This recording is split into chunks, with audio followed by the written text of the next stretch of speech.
पता नहीं stock market में सूरज और चांद की आनियां जानियां कुछ आगे पीछे हो गई, कुछ समझ नहीं आ रहा।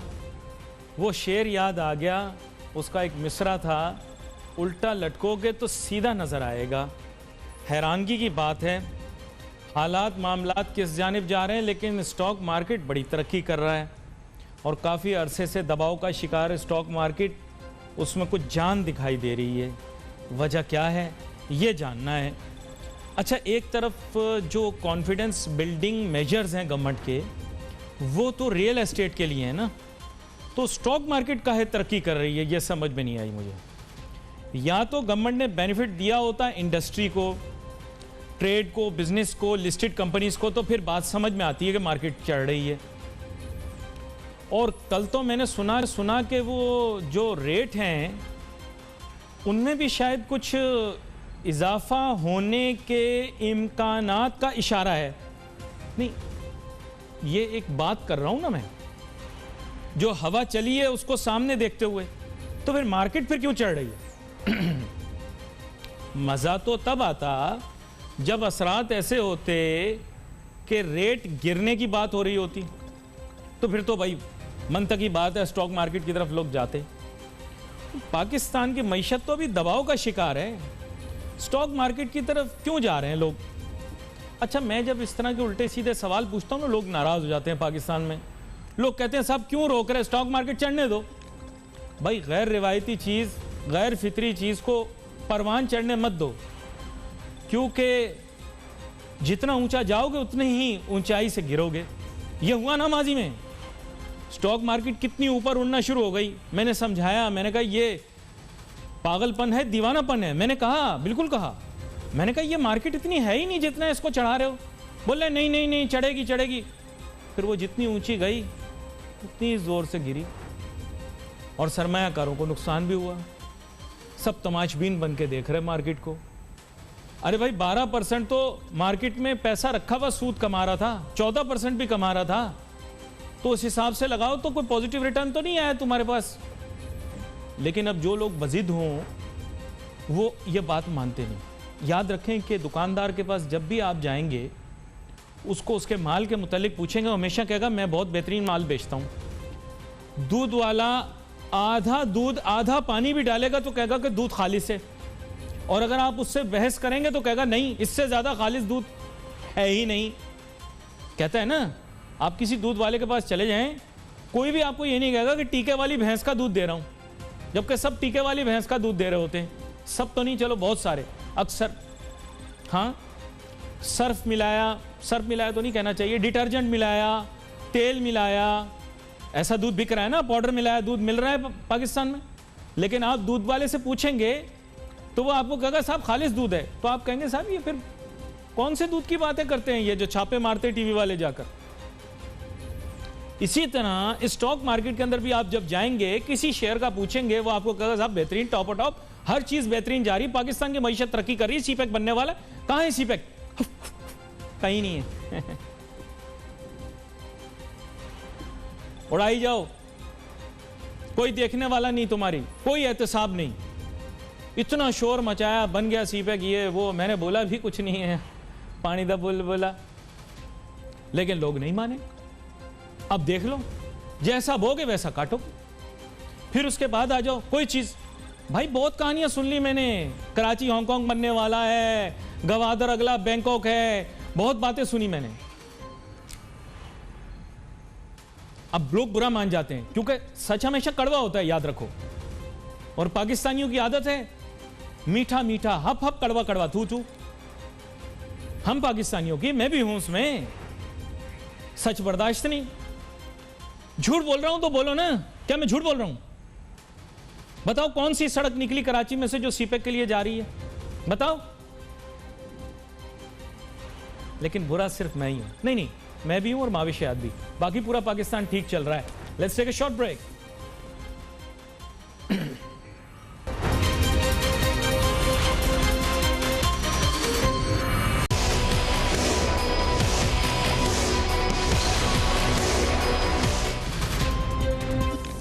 नाज़रीन, वेलकम बैक आफ्टर ब्रेक। गुफ्तगू हमारी जारी थी। ब्रेक पे जाने से पहले हम गुफ्तगू कर रहे थे जनाब पाकिस्तान स्टॉक एक्सचेंज की कुछ समझ नहीं आ रही, और बात यह है कि स्टॉक एक्सचेंज के फिगर्स नंबर्स हम देख रहे हैं, मुझे समझ में नहीं आ रही, लेकिन मैंने समझने के लिए कोशिश की है कि कुछ ऐसे माहिरीन से पूछा जाए जो लोग इस पर कॉन्फिडेंस और ग्रिप रखते हैं इस मौजू पर बात करने की। बात यह है कि मेरे दिल में बहुत अरसे से ये शक व शुबहात रहे हैं कि स्टॉक मार्केट का बिहेवियर शायद रेशनल नहीं है या इन सिंक नहीं है इंटरनेशनल मार्केट्स के साथ। लेकिन अगर इंटरनेशनल मार्केट्स को भी देखा जाए तो वेदर वी लाइक इट और we don't, they didn't get a big hammering like the 2008 financial crisis. इसके माने ये हैं कि अभी भी स्पेस मौजूद है। कुछ देर में मेहमान हमें ज्वाइन करेंगे बजरिया स्काइप, तो उनका तारुफ कराएंगे आपसे और फिर उनसे बराह रास्त ये जानने की कोशिश करेंगे कि जनाब वाला ये क्या ट्रेंड है और क्यों है ऐसे।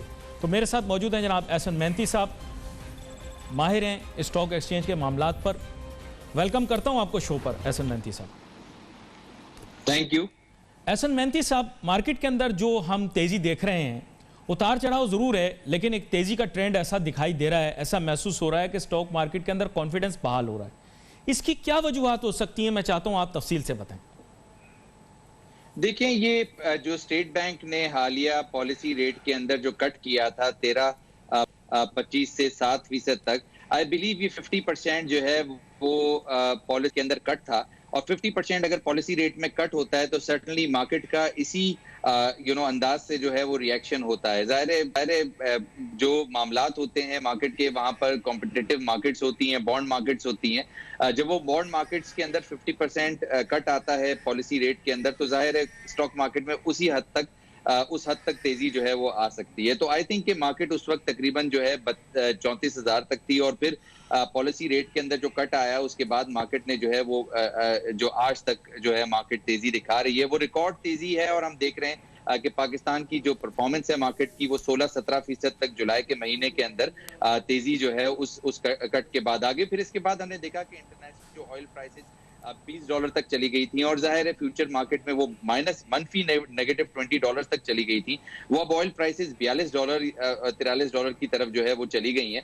तो ऑयल प्राइसेस का भी जो डबल होना है, वो ऑयल स्क्रिप्ट्स को उसने डबल किया है। और फिर साथ में हमने देखा कि इंटरनेशनल मार्केट्स ने भी इसी तरह से पॉजिटिव परफॉर्मेंस दी, और पाकिस्तान मार्केट ने उसका फॉलो ऑन इम्पैक्ट दिया है। बल्कि इसी सारे अरसे के अंदर हमने देखा कि फॉरेन आउटफ्लोज जो हैं वो कंटिन्यू रहे पाकिस्तान मार्केट के अंदर, लेकिन लोकल इन्वेस्टर्स जो हैं वो सरगर्म रहे। और उसकी वजह, जिस तरह मैंने आपको बताया, कि पॉलिसी रेट के अंदर 7% तक कट होना, और फिर जाहिर है इंटरनेशनल ऑयल प्राइसेस का बढ़ना, और फिर जाहिर इंटरनेशनल मार्केट का तेज होना, तो ओवरऑल इक्विटी। अच्छा एहसन मेहनती साहब, यहाँ पर एक लुकमा आपको देना चाहूंगा। बुनियादी तौर पर इदारा कौमी बचत है, उसके रेट्स में अभी तब्दीली, उसके मुतालिक क्या आप राय रखते हैं? मुतवक्के है या क्या सिलसिला होगा, आगे क्या ट्रेंड रहेगा, इसके मुतालिक आप बताएं।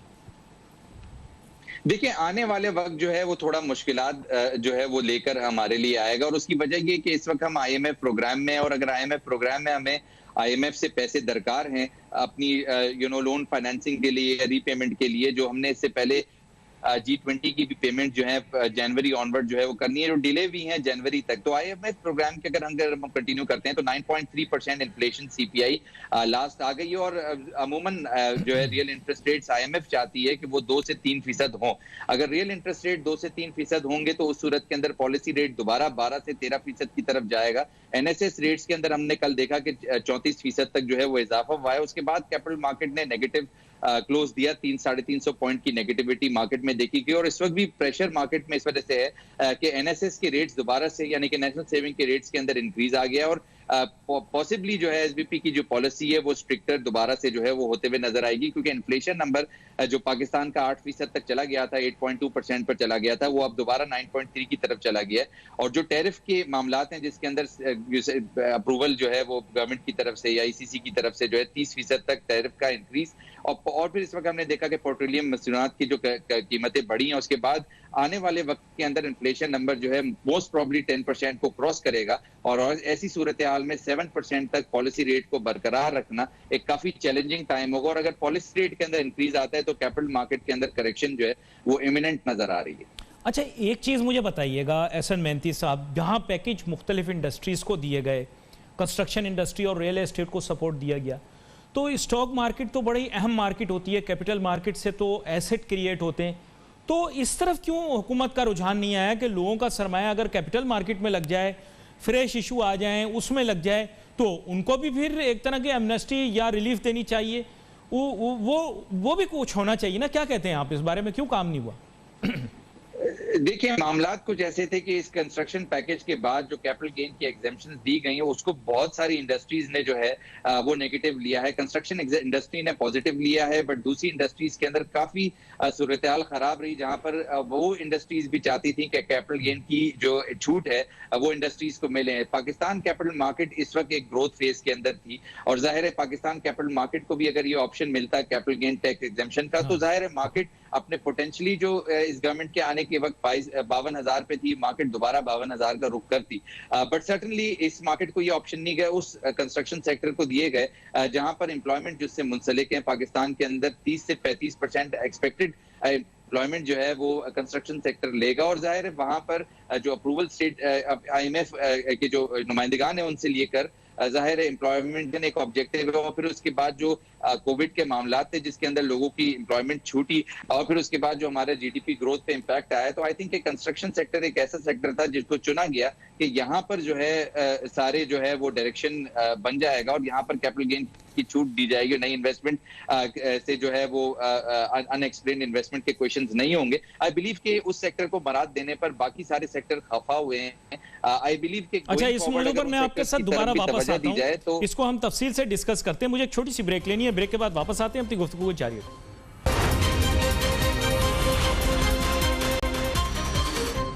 नाज़रीन, वेलकम बैक आफ्टर ब्रेक। जैसे कह रहे थे कि बिला जुला रुझान है, लेकिन ज़्यादा यही था कि तेज़ी मार्केट के अंदर मैक्रो लेवल के ऊपर देखने में आ रही थी। लेकिन जब से ये दायरा कौमी बचत की खबर आई, वो 5 अगस्त की एक्टिविटीज़ के अंदर दब सी गई। लेकिन ऐसी चीज़ें होती हैं, फाइनेंस वाले बड़े बगौर देख रहे होते हैं। एहसन मेहनती साहब ने भी उसका जिक्र किया।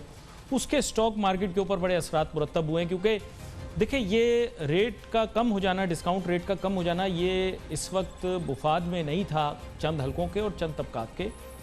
और वैसे भी पाकिस्तान में महंगाई का जो एक रुझान रहा है वो ऊपर की जानिब भी रहा है। देखें, पेट्रोल की कीमतें, पेट्रोलियम मसनूआत की कीमतें जो हैं वो अपवर्ड रिवाइज कर दी गई हैं, और बैनुल-अक़वामी कीमतों के ट्रेंड में अगर देखा जाए तो ये बड़ा नुकसानदेह है। इसके अलावा वैसे भी जो बातें की जा रही थी उनकी रोशनी के अंदर मेरे ख्याल काफ़ी चीज़ें ऐसी हैं जो कि मस्बत भी, कौन सी बहुत सी मनफी भी हैं। तो ज़फ़र मोती साहब भी अब हमें ज्वाइन कर रहे हैं, एहसन मेहनती साहब भी साथ हैं। ज़फ़र मोती साहब, आपको सबसे पहले तो वेलकम करते हैं शो में, और दूसरी बात मैं आपसे ये पूछना चाहूँगा कि बुनियादी तौर पे मईशत के मुतल्लिक अगर देखा जाए, मैक्रो लेवल के ऊपर देखा जाए, तो इंडिकेटर्स अच्छे भी हैं, लेकिन बहुत सारे इंडिकेटर्स हैं जो कि बुरे भी हैं। तो मार्केट किस तरह से रिएक्ट कर रही है और हर न्यूज़ को किस तरह से ले रही है, थोड़ा आप भी बताएं इस मुतल्लिक। जी देखिए अली, मार्केट जो है वो सब डिफरेंट एस्पेक्ट्स हैं अबाउट इकोनॉमी, उसको देखिए। पहला तो ये कि आपको करंट अकाउंट का जो फेवर पड़ा है वो फेवर कम नहीं है कि भाई आपका इंपोर्ट बिल कम हुआ है और एक्सपोर्ट बिल कम किया, लेकिन इंपोर्ट बिल कम हुआ है तो जो डेफिसिट है वो कम। दूसरी खबर जो आजकल आती है डॉलर सऊदीया के जो कर्जा लिया वो वापस किया है, उससे लग रहा है कि ट्रेंड अब चलने लगा है कि जो पेट्रोल और डीजल के है उसमें जो गवर्नमेंट को टैक्स मिलता है जो वो फायदा उठा लिया है और इससे अपने पुराने कर्जे जो है वो खत्म कर दिया। तीसरा जो है, आपका मैं प्रोग्राम देख रहा था तो उसमें आपने जो कहा है ना कि भाई सिर्फ इंडस्ट्री को, कंस्ट्रक्शन इंडस्ट्री को दिया गया है, तो कंस्ट्रक्शन इंडस्ट्री चलती है जो हमारे पास लिस्टेड कंपनियां हैं, सीमेंट है, स्टील है, तो वो जो कंस्ट्रक्शन को जो मराद दी गई कंस्ट्रक्शन इंडस्ट्री से, तो डायरेक्टली, मैं इनडायरेक्टली नहीं कहूँगा, डायरेक्टली जो इंडस्ट्रियां हमारे यहाँ लिस्टेड है उनको बेनिफिट हो रहा है। सीमेंट हो गया, अच्छा अभी थोड़ा सा आप देख लें कि ऑटोमोबाइल का भी जो एकदम गिरावट में थी वो वापस रिवाइव करने लगी, क्या तो उसकी सेफ्टी की खबरें पिच अच्छी है। अब ये तो थोड़े पॉजिटिव मैंने आपको बता दिया।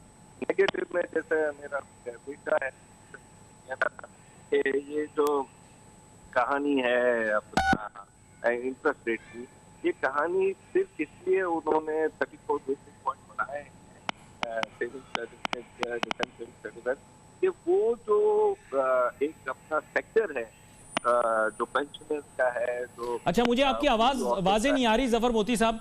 मैं 1 मिनट में दोबारा से आपके साथ राब्ता करता हूं। ये बड़ी अहम बात आप कर रहे थे, चंद आपने सेक्टर्स जो है उनकी निशानदेही कर दी। यहाँ पर एक अहम चीज़ ये भी है कि जनाब डॉलर की कदर के अंदर हम देख रहे हैं वक्त के साथ साथ इजाफा होता चला जा रहा है। ये पाकिस्तान की मईशत के लिए बहुत नुकसानदेह है। मैं आपको ये बताता चलूँ नाजरीन, ये जो बेसिकली टिकटॉक वाले बच्चे हैं, इनको अभी तक पता नहीं है कि डॉलर की कदर के अंदर अगर इजाफा होगा तो पाकिस्तान इंपोर्ट ओरिएंटेड इकोनॉमी है। और हमने देखा कि हुकूमती बहुत सारे ऐसे लोग हैं जो कि कहते हैं कि ज़बरदस्ती इसकी कदर कमी की गई इसकी कदर के अंदर इसहाक डार साहब के दौर में। लेकिन हकीकत ये है कि ये मुल्क की मुफादात की तहफ़्फ़ुज़ के लिए की गई थी। इस हुकूमत को भी करनी चाहिए थी। अनफॉर्चुनेटली इनको समझ में नहीं आई, इनको आगे लॉलीपॉप किसी ने दे दी और ये वो मान गए। एहसन मेहनती साहब, मैं चाहता हूँ थोड़ा सा आप इसके ऊपर भी निशानदेही कीजिए कि ये जो डॉलर की कदर के अंदर हम देख रहे हैं कि वक्त के साथ साथ इजाफा होता चला जा रहा है, इसके बहुत सारे नुकसानात भी हैं। फ़वाइद शायद कम हो क्योंकि एक्सपोर्ट बेस्ड अब हम नहीं रहे। अगर आप हमारी तिजारत के नंबर्स को देखें तो we are an import based. और जैसे आप बता रहे थे कि तेल की कीमतों के अंदर अगर वक्त के साथ साथ इजाफा होता चला गया तो ऐसा महसूस होता है पाकिस्तान के ऊपर एक बहरानी सी कैफियत आ जाएगी। क्या कहते हैं आप एहसन मेहनती साहब? देखिए, मैं तो ये समझता हूँ कि जो रुपी डिप्रिशिएट हो रहा है, आई बिलीव कि ये आई थिंक कि ये बेहतर नहीं है मुल्क के लिए। इसमें जाहिर है जो हमारे फॉरेन डेट्स हैं उनकी कीमतें बढ़ जाती हैं, रुपी टर्म्स में हमें ज़्यादा पैसा देना पड़ता है।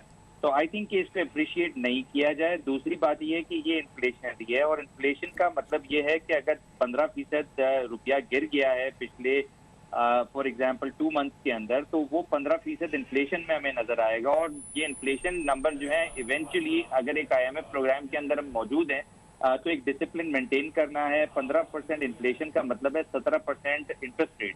तो आई थिंक कि जो रुपी डेप्रिसिएशन है उसको हमें रोकना है। होता यह है कि हम किसी भी तरीके से पॉलिसी रेट को कट करते हैं। पॉलिसी रेट को अगर हम कट करते हैं तो रेमिटेंसेस कम हो जाती हैं और जब रेमिटेंसेस कम हो जाती हैं तो रुपया गिर जाता है। अब आने वाले वक्त में 25 से 30% जो है वो ADB ने प्रिडिक्ट किया है और वर्ल्ड बैंक ने प्रिडिक्ट किया है कि रेमिटेंस के अंदर कमी आ सकती है पाकिस्तान के लिए। तो आई बिलीव कि रेमिटेंसेस अगर गिरती हैं पाकिस्तान की और करंट अकाउंट डेफिसिट इस वक्त उसको सपोर्ट कर रहा है, तो करंट अकाउंट जो डेफिसिट है जाहिर है वो कम हो रहा है, तो रेमिटेंसेस जो अगर कम होंगी तो वो उससे किसी तरह कॉम्पनसेट हो जाती है और ये निशानदेही वर्ल्ड बैंक ने की है। तो मोस्ट प्रॉब्ली रुपी को जो है इन लेवल्स पर सस्टेन किया जा सकता है। तो आइंदा आने वाले वक्तों में आई बिलीव अगर रुपी इन्हीं लेवल्स पर सस्टेन रहता है तो इन्फ्लेशन कंट्रोल रहेगी और इन्फ्लेशन अगर कंट्रोल रहती है तो जाहिर है पॉलिसी रेट के अंदर इतना ज्यादा जो है चढ़ाव हम नहीं देखेंगे। तो I think it is very important कि रुपी की स्टेबिलिटी को मेंटेन किया जा सके और ये जरूरी इसलिए है कि हम इन्फ्लेशन को सस्टेन करें। इन्फ्लेशन अगर सस्टेन होती है तो जाहिर है पॉलिसी रेट कम होगा और पॉलिसी रेट अगर कम होता है तो कैपिटल मार्केट को फरोग मिलता है और जाहिर है इन्वेस्टमेंट एनवायरनमेंट ज्यादा कन्वीनियंट होता है। और जाहिर है इससे हम देखते हैं कि GDP ग्रोथ के अंदर भी जो है बहुत ज्यादा फैसिलिटेशन होती है, कैपिटल मार्केट भी इंक्रीज यानी कि सर्ज लेती है, जो इस वक्त हमें इस वक्त नजर आ रहा है। तो रुपी की स्टेबिलिटी इस वक्त बहुत ज्यादा इंपॉर्टेंट है हमारे लिए। उससे जो है वो इन्फ्लेशन कम होगी और जाहिर है जो कॉमन सिटीजन है उनके लिए जो है जो रिसोर्सेज हैं वो सस्ती से सस्ती होती रहेंगी। ये बड़ा बेहतरीन व्यू आपने दिया है। यहाँ पर मैं जफर मोती साहब से भी इसी मुतालिक व्यू लेता हूँ। जफर मोती साहब, हम इंपोर्ट ज्यादा करते हैं, डॉलर की कदर के अंदर तेजी से इजाफा हो रहा है और इससे बहुत सारे और मैक्रो इश्यूज भी एसोसिएटेड हैं। आपकी इसके मुतालिक क्या राय है? कैपिटल मार्केट किस तरह से असरअंदाज होगी?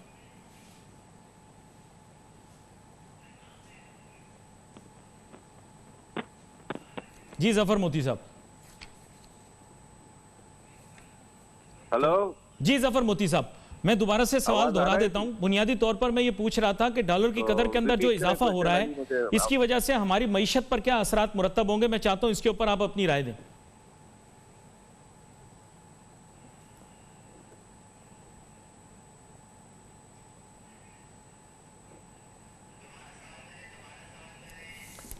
जफर मोती साहब, can you hear me sir?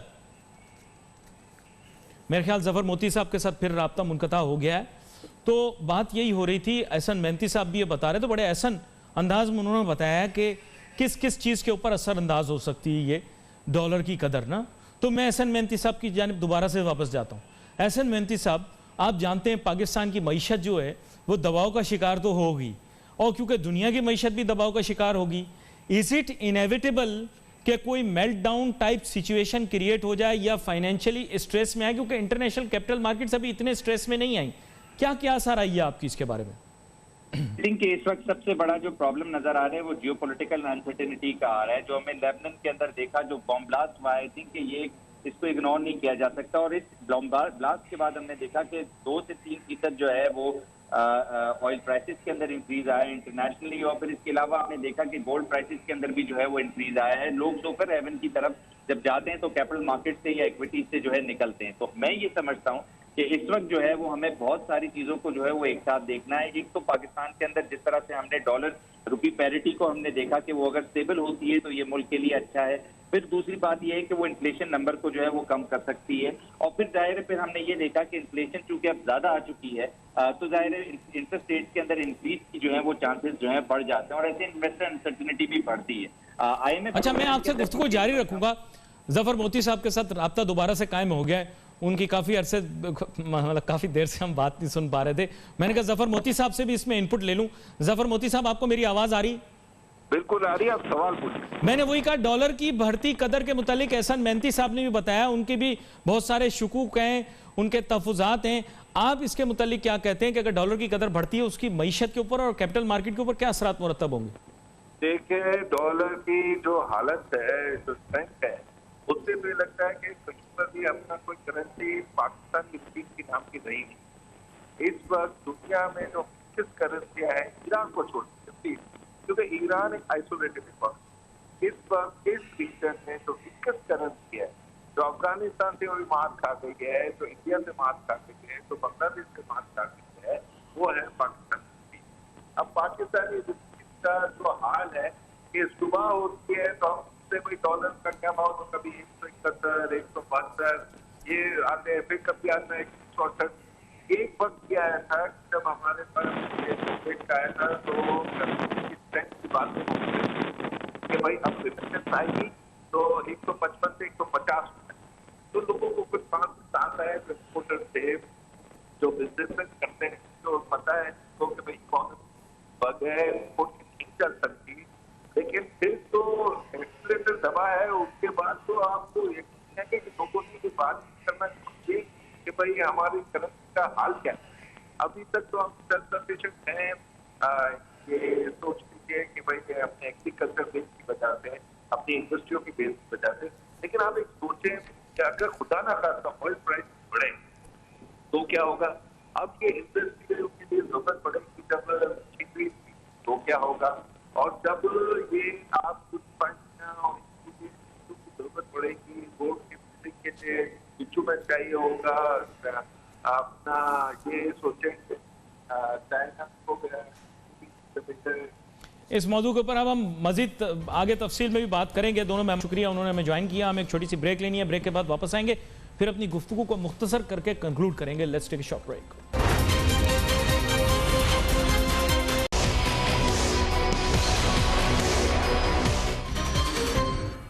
नाजरीन, वेलकम बैक आफ्टर ब्रेक। यही बात हो रही थी, ब्रेक पे जाने से पहले भी हम यही गुफ्तगू कर रहे थे कि जनाबे वाला आखिर क्या वजह है कि मार्केट के अंदर हम तेज़ी देख रहे हैं।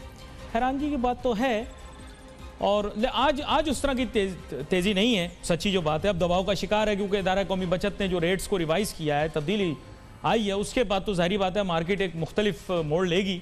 लेकिन इससे पहले जो हमने तेज़ी देखी और फिर हमने देखा शादियाने बजे और जनाब बहुत खुशियाँ मनाई गई, 40,000 क्रॉस कर लिया। फिर उसके बाद जाहिर बात है अभी दबाव का शिकार, जैसे हमारे मेहमान भी बता रहे थे। लेकिन जाहिर बात है ये उतार चढ़ाव हम मैक्रो लेवल के ऊपर देखते हैं, हफ्तावार देखते हैं कि ट्रेंड क्या रहे। और ट्रेंड यही था कि मार्केट के अंदर थोड़ी तेज़ी दिखाई दे रही थी और हमने इसको एज ए जनरल करेक्शन ले लिया। लेकिन सच बात यह है कि ये जो इदारा कौमी बचत ने रेटों में इजाफे का इंदिया दिया, इससे ऐसा महसूस हो रहा है जनाबे वाला कि आगे जाके रेट बढ़ जाएंगे। और अगर ऐसा हुआ तो फिर क्या होगा। दूसरी तरफ जो है डॉलर की कदर के अंदर जो है वो आप समझे डॉलर मजबूत हो गया, रुपया बेचारा जो है हमारा बड़ी मार खाई उसने। इतने उसको मार पड़ी, बिल्कुल जैसे WWE के अंदर को कमज़ोर रेसलर अंडरटेकर के साथ घुस जाता है, फिर अंडरटेकर खूब उसकी पिटाई करता है, बिल्कुल वैसे अंडरटेकर डॉलर बना हुआ है और वो कमज़ोर सा पहलवान रुपया बना हुआ है। तो इसके ऊपर भाई वर्क करें। खाली जो है वो हमें अपने अगर मुल्क का तहफ़्फ़ुज़ करना है तो हमें अपनी करेंसी का भी तहफ़्फ़ुज़ करना है। फिर आपको पता है स्टेट बैंक के गवर्नर के मुतालिक भी एक खबर आई, हो सकता है सही हो सकता है गलत हो, कयास आ रहा ही हो सिर्फ। लेकिन वजीर आजम इमरान खान से कोई बैद नहीं है, क्या पता किस दिन किस आदमी को बदल दें, कुछ नहीं कह सकते। कल तक उसको कहेंगे कॉन्फिडेंस है इसके अंदर, बहुत अच्छा है, ये वसीम अकरम है, प्लस है, वगैरह वगैरह, और अगले दिन उसको फारिग कर दें। क्योंकि बात यह है कि टीम की कामयाबी बहुत ज़रूरी है और इस वक्त वज़ीर आज़म इमरान खान साहब के ऊपर कामयाबी का जुनून तारी है और ये होना भी चाहिए। वजह यह है कि हुकूमत बड़ी कमज़ोर किस्म की पोजीशन पर आ गई है। मुआशी तौर पर कमज़ोर हो जाने की वजह से इनके मुखालफिन को मौका मिल रहा है, अपोजिशन को मौका मिल रहा है कि वो तनकीद करें। और फिर करप्शन के इल्ज़ामात सोने पे सुहागा, वो मसला इस नौयत का है कि उसके अंदर कोई दिफा नहीं। आपको होता है बिलावल साहब भी मैदान में आ गए, शहबाज साहब भी मैदान में आ गए, सब लोग मैदान में उतर आए। काफ़ी अरसे से मौलाना फजलुर रहमान साहब भी नहीं आए थे, वो भी सामने आ गए। पिछली दफ़ा के धरने के बाद वो मंजर आम से गायब थे। अब क्या बात हुई, क्या उनकी एग्रीमेंट हुई थी, we don't know, and to be very frank many people don't care also. लेकिन फ्रेंकली स्पीकिंग अभी जो सिचुएशन है, ये तो एक सियासी मंजरनामा आपके सामने खींच दिया ना, लेकिन ये सब मईशत से निकल रहा है। जो पेट्रोलियम मसनूआत की कीमतों के अंदर इजाफा होता चलाएगा, इन्फ्लेशन के अंदर इजाफा होगा, ये आप मानिए। क्योंकि हमारे यहाँ हर चीज़ जो है वो पेट्रोलियम मसनूआत की कीमतों से जुड़ी हुई है। कम होंगी तो कोई फ़र्क नहीं पड़ेगा, ज़्यादा होंगी तो फ़र्क पड़ेगा, कम होगी तो कोई फ़र्क नहीं पड़ेगा। उसकी वजह यह है कि जिसने दाम बढ़ा दिए वो कम नहीं करेगा। लेकिन हाँ, जिसका मन कर रहा है, जिसका दिल कर रहा है कि दाम बढ़ाऊं, वो वेट कर रहा होता है कि पेट्रोलियम मसनूआत के दाम बढ़े और मैं दाम बढ़ा दूं, अपने भी दाम बढ़ा दूं। ट्रांसपोर्ट वाला अपने दाम बढ़ा देगा, सब्जी फल वाला अपने दाम बढ़ा देगा।